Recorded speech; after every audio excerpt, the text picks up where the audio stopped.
Craig Smith. I run the Solaris for Entrepreneur program at SolidWorks, the parent company Dassault Systems, and we do a lot of mechanical engineering software, so we help out the hardware startup community. It kind of goes back to find the problem. What is the problem you're solving? And it may be a problem that you have, a problem that you're experiencing, and if that's the case, see if there are other people that have a similar problem.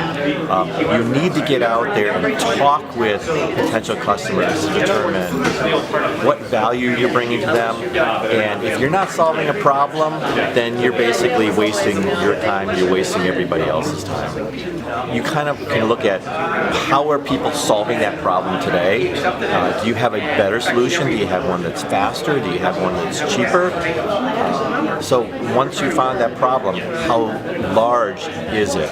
And who else is doing it? And sometimes when you're competing, it is with just the status quo.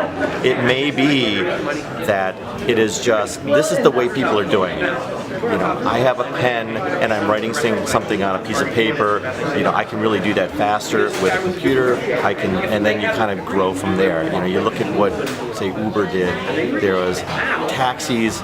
It wasn't really wiping out kind of the taxi industry. It was, I'm in Paris and I can't find a taxi. That's a problem for me. You go after that. Oh, you find out like a lot of people had that problem. So it's marrying not only the technology and the answer you have, but once again going back to solving a very, very painful problem for people.